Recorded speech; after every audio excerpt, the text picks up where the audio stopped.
Hello guys, in today's video, I will show you how to transfer USDT from Bybit to Binance. So, in order to do this, first of all, navigate to your Bybit application and you will see this interface. Here, you'll have to simply click on the assets icon at the bottom right side of the screen. Now, click on withdraw. After this, search for USDT. Now, choose USDT as your coin.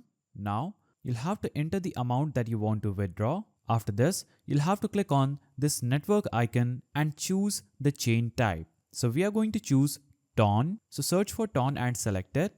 After doing this, you can add tag, memo, comment or note and remark and address. So what you'll have to do is simply navigate to your Binance application. Here, you'll have to click on add funds button. Now choose deposit crypto. After this, select USDT. Here, you'll have to search for TON.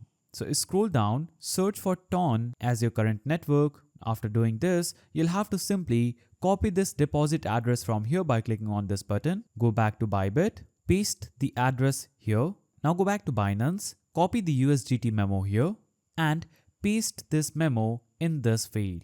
After doing this, you'll have to simply click on the withdraw button. After clicking on withdraw, you would have successfully submitted the application to withdraw your money and you'll have to just wait. After that, you would have successfully get your USDT from Bybit to Binance. So that is how you do it. If you found this video helpful, please don't forget to give it a thumbs up and thanks for watching.